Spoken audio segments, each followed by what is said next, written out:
Florence, evo, danes pa v bistvu ena taka tvoja zgodba, ne? Ti si sicer danes čustveno inspiracijska voditeljica in pomagaš drugim, ampak da si prišla do te faze, si mogla sama v bistvu tudi čez neke križe in težave iti, ne? In leta 2010 se ti je v bistvu zgodil en tak preskok v življenju. 2010 sem imela kolaps na delovnem mestu, spadla sem skupaj, odpeljali so me z rešilcem. Pač to je bila izkušnja, ko sem sebe gledala, kako me z rešilcem vozijo. Rekla sem si, a bi sploh šla nazaj, ne, v ta svet. In ja, pravzaprav sem šla, no. Tako da. Bilo je pa pred tem močen čustveni šok, nisem upala v službi spregovoriti, kaj je narobe, kaj vidim. In to je bila tista stiska, no. Zdaj razumem to. Kakšno diagnozo so ti postavili? Ker sigurno so ti rekli, odpeljali smo te z rešilcem, imaš to pa to. Neko diagnozo so ti dali. Takrat ni bilo nobene diagnoze, pač padla sem skupaj. To ni druga diagnoza. Jaz sem takrat v bistvu šla, ostala doma na bolniško, šla do zdravnice za medicino dela. Ona je pač takrat rekla stres, a ne. Označila je pravzaprav stres mojega takratnega, ko sem imela več funkcij, ampak eno izmed funkcij sem imela reševanje reklamacij, kar pa dejansko sploh ni bilo res, ne? Ker reševanje reklamacij sem jaz zelo rada delala. Rada imam stik z ljudmi, vesela sem bila, da sem lahko človeku pomagala takrat, ki je v stiski. Bolj stresen je bilo zame, ker so mi dajali projekte, katerim se pa nisem čutila dovolj kompetentna. To je na primer bilo vodja pač enega IT programa, ker nisem IT-ovec, ne, tako da tisto je bilo pa v bistvu bolj stresno za mene. Ampak kako si se recimo pol potem, šla si na bolniško in tako, ampak kako si se pol potem pobrala na nek način, ne? Takrat sem pač en stavek v glavi slišala, telo ne laže, nisi na pravem mestu. Ne, vedela sem, da telo ne laže. Takrat sem se mogla odločiti, ali bom nadaljevala kariero v korporativnem svetu, ali sem odločila za sebe in da bom še živela naprej z mojimi 2 sinovama, ne. Tako da ta odločitev je bila zelo hiter. Pred tem pravzaprav sem dobila pa tudi en klic, spodbudo, da bi bila pa jaz predavateljica, ne. In to je bilo tako zelo nenavadno, glede na to, da sem bila ja kot otrok čustveno občutljiva, ker mi je bilo zelo težko pred tablo stopati, ne, ampak ta klic je bil močnejši. In očitno je bil ta klic, ne, povod, da se je vse to zgodilo, da je mene pač na novo pot odpeljalo. Ampak dejansko ti si na tej poti zdaj poučuješ druge, predvsem podjetja, ker sama veš, kako je, če v podjetju nisi na tistem delovnem mestu, ki ti dejansko ustreza. In sama veš, koliko ljudi, tudi sama si bila med njimi, so recimo nesrečnih na svojem delovnem mestu, a ne? In dejansko si iz tega naredila posel.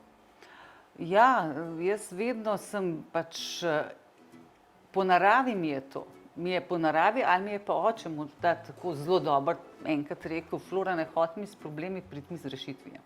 Tako da jaz sem po naravi vedno, da iščem rešitve. In iščem preproste rešitve, tako da drugim ljudem pomagam, ja.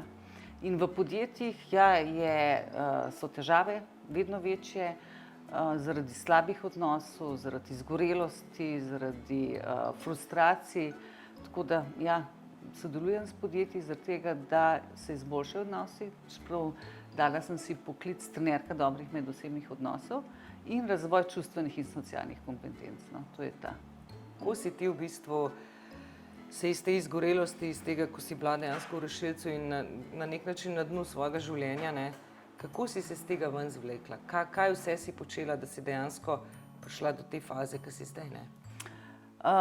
Tako, jaz v bistvu nisem veliko stvari počela.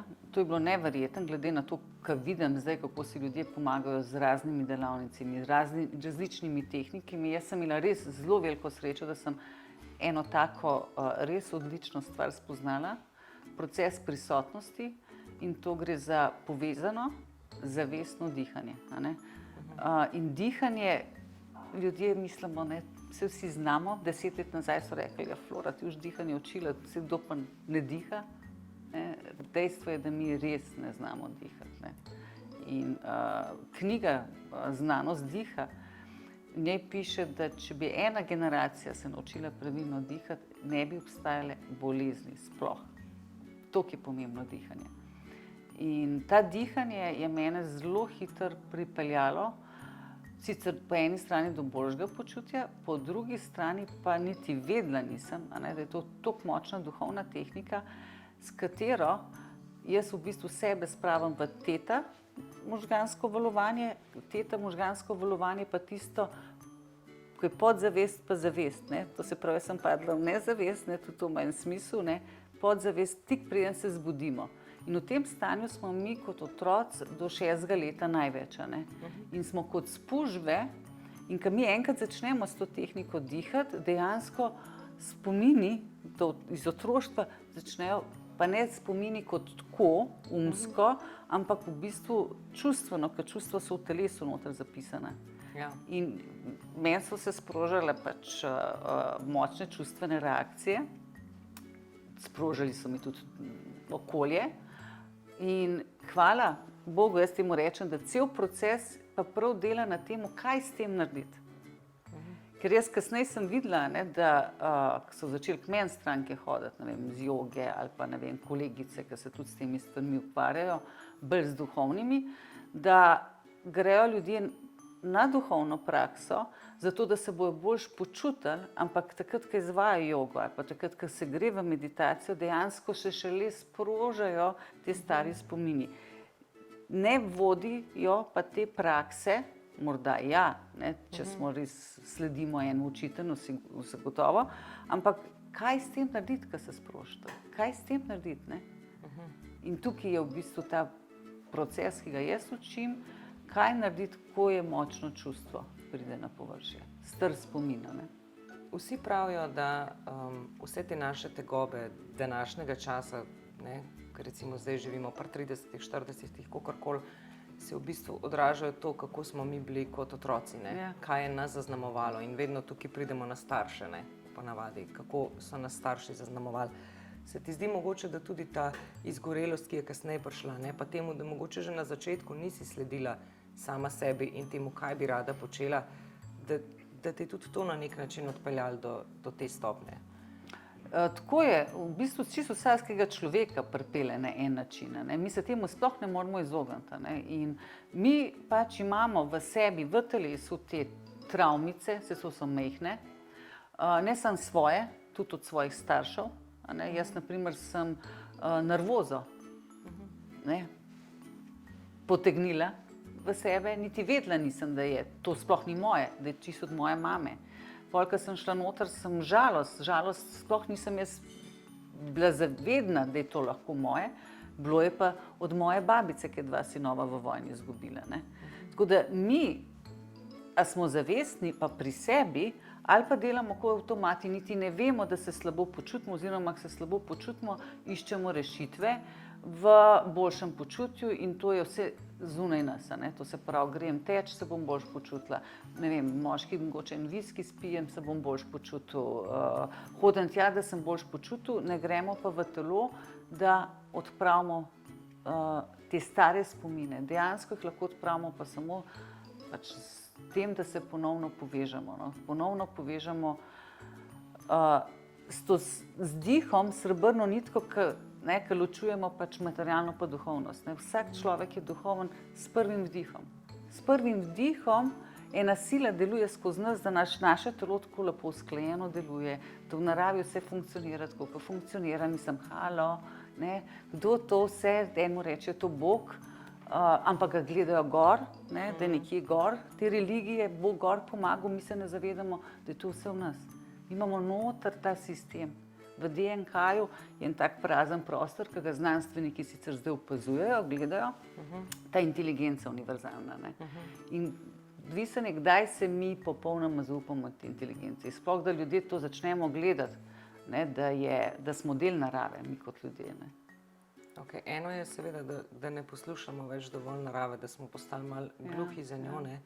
Po drugi strani pa se mi zdi, da vedno več ljudi se na nek način prebuja, hodi takmu in drugačnemu guruju, spremlja vse te stvari, se na nek način tudi ta ženska klepetalnica v bistvu spodbuja k temu, da razmišljaš, kdo si zares, ne. Ampak se mi zdi, da čist preveč ljudi se ukvarja z vsemi stvarmi in ne veš več, k komu bi šel, kdo ti lahko pomaga. se mi zdi, da zdaj smo šli mogoče res v neko drugo skrajnost. No? Se čist strinjam, ker v duhovnosti, ko ti začneš iskati sebe, se dejansko res lahko čist izgubiš. Ne? In duhovne prakse so namenjene dvigu zavesti, ampak mora biti tudi telo pripravljeno. In poskrbimo, nekaj za fizično telo, za zdravo prehrano, za razumevanje. Danes ni težko karkoli prebrati, da se razume, zakaj to počnemo, tudi mi, da smo povedali konkretno. Ampak pol, ko to odpove, kolaps, izgorelost, karkoli, pa veliko ljudi kar skoči na duhovnost, ker je prehitro, ali pa psihoterapija, ki je pa tudi danes že vedno bolj sprejemljiva, ampak dela na umu. Tam je pa razlog našega slabega počutja, čustva bi pa najraje preskočili. Ker človeku rečeš čustva, ko mi poznamo sam, strah, jeza, nočem sploh govoriti o tem, sploh če moškemu to rečeš, vsi hočemo pa ljubezen, ja, vsi hočemo se lepo počutiti in to. Zato je ta del čustva so zelo pomembna in jih ne smemo spustiti. Ne smemo spustiti, ker ko delamo z njimi, ko se naučimo preko odnosov, mi počasi telo pripravljamo res na potem to duhovnost kot tako, oziroma na to res močno energijo ljubezni, ki je najmočnejša sila. In to je počasi treba v telo spustiti. Jaz sem spremljala, videla, slišala zgodbe, ki je na kakšnih seansih, pa retritih, pa to, ljudi tako skoraj cvra. V glavi, še en v sorodu, mi je to zaupal. Ker je bilo preveč. To ljudje sicer, ne tisti duhovni, mojstri, tega Tesla, se naučijo to spuščati v telo, ampak telo mora biti pripravljeno. Mi moramo počasi sebe pripeljati nazaj v telo, oziroma biti v telesu, se počutiti varne, ljubljene. Čisto iskreno, potem zares ni neke velike filozofije. Ne, sploh ne. Se mi zdi, da tako hočemo odkriti nekaj novega in najti neke nove načine, kako bomo hitro, ker smo seveda postali neka instant družba, vse je treba na hitro, kako bomo na hitro prišli do nečesa. V bistvu je treba pa, če te prav razumem, samo neka svoja čustva. Vsak dan z vsakim človekom opaziti, kdaj sem jaz iz sebe, to pomeni, da nisem pri sebi. In jaz iz sebe čustveno odreagiram vedno, kadar se mi sproži en stavek, ena stvar, ki je v meni, ki sem jaz o sebi naredila prepričanja, da nisem dosti dobra, pametna, lepa, karkoli. In drug samo sproži to v meni. In dokler mi v vsakem odnosu, v vsaki situaciji ne obtožujemo drugega za naš slab občutek, toliko časa ni napredka. Vsakič, vsak dan, z vsakim človekom, tukaj pa ta v bistvu moč, ki jo moramo imeti, s tem, da vsak dan krepimo tudi ta zavedanje, s tem dihanjem se krepi, da se jaz sploh zavedam svojih misli pa svojih občutkov. Ljudje, ker je preveč teh spominov v telesu, smo v glavi, v iluzijah. Nismo prizemljeni. Nismo čisto nič prizemljeni. In v bistvu, ker je v telesu en test, to se pravi, če zmoremo 15 minut povezano, zavestno dihati, ritmično, da smo v trenutku zdaj, to pomeni, da smo že zelo veliko izčistili svoje podzavesti. To se pravi, te stare spomine v telesu. Če pa smo raztrešeni, če v bistvu imamo občutke, ki pridejo na površje, kar je dobro, takrat, ko delamo ta ponovno povezavo, takrat je pa v bistvu znak, da imamo še delo. To se pravi, da smo preveč v glavi, da nismo v miru. V miru in včasih treba to 2-krat na dan, je najmanj, ali pa tudi kdaj še več. To je res, koliko časa so bile molitev vsak dan, to je tudi ta praksa zahteva vsak dan. Na tak način, ja. Okay. Ampak recimo rekla si ta čustva, kako, jaz nekako to razumem, zdaj popravi me, če narobe razumem. Nekako razumem tako, da moramo znati zaznavati svoje čustva, se pravi, ko se nam zgodi nekaj, kar v nas zbudi jezo, vemo, da je to jeza in takrat potem ukrepamo. Ampak to je zares, Florence, težek proces. Mislim, govorimo sicer o neki osnovi kot so čustva, ampak ne vem, jaz sem recimo v službi in me en sodelavec pikne točno tam, kjer me zares zaboli in me zjezi. Ja.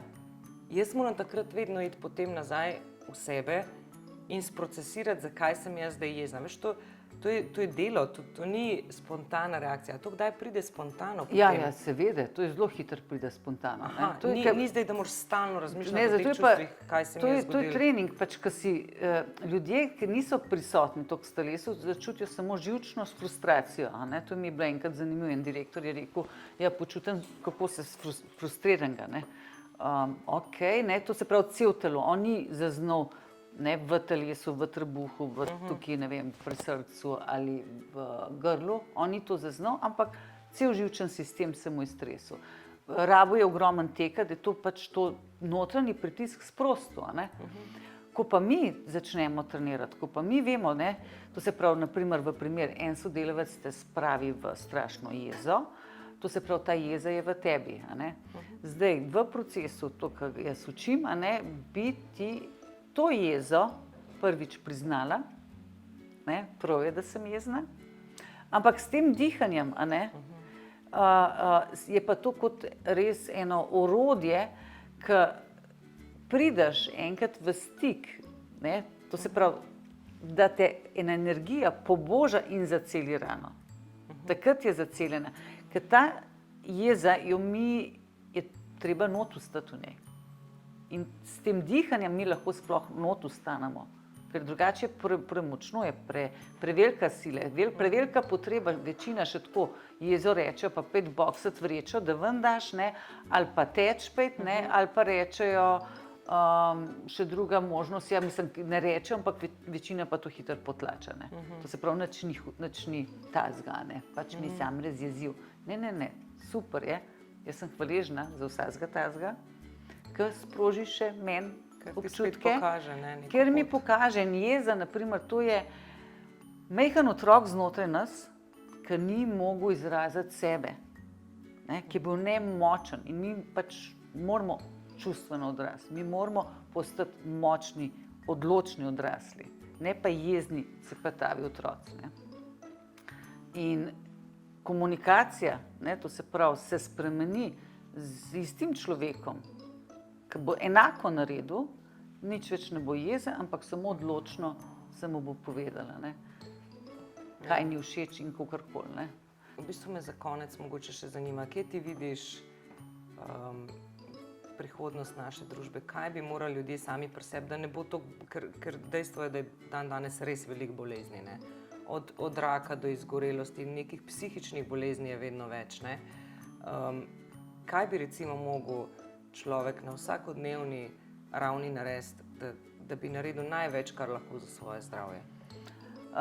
To, kar sem šla jaz naprej v te raziskave in tako naprej, dobro, se vsi rečejo, stres je povzročitelj več kot 80% bolezni. Ok, stres rečemo, stres je krivec služba, pa okolje in tako naprej. Izgorelost, definicija izgorelosti je čustvena občutljivost. To se pravi, in tudi vzrok bolezni so čustveni v bistvu te močni konflikti, šoki, ki jih v življenju doživljamo. In prej, ko se mi čustveno opolnomočimo, prej ne vplivajo te spremembe v življenju tako stresno na nas. In mi, če imamo ogromno manj vrednostnih kompleksov ali več vrednostnih kompleksov, ki smo si jih nabrali iz otroškega obdobja naprej, smo pač nas vsak sproži, smo lahko skozi v tem in to je slabo za organizem. Če pa zelo močen šok, to se pravi, po preživetju, naprimer zdaj smo imeli zaradi covida tega zelo velika, po zaprtju, ni svobode, to je tako, zelo stari spomini na vojno so se nam sprožali. Zdaj poplave, ne vem, potop, to je tudi en star spomin prišel gor, te strahovi in to je vedno priložnost, ok, kaj čutim, strah čutim, v redu je, da ga čutim. In v bistvu, ko ga s tem dihanjem, s to srebrno nitko, do univerzuma, pridemo do spoznanja, da smo pač več kot samo fizično telo, da smo duša, ko se bomo večkrat vračali, kaj se moramo naučiti. Naučiti se moramo samo premagati strah in biti več v zaupanju in ljubezni. To je edina glavna naloga tukaj. In več, ko nas je takih, to vplivamo na okolje, spodbudno, ne Boga, joj, koliko je, pa grozni so vsi, samo ti si res žrtev. Ne, ampak ja, okej, v redu, kje čutiš, šla boš čez, bolj boš močna, gremo naprej. Ta inspiracija potem,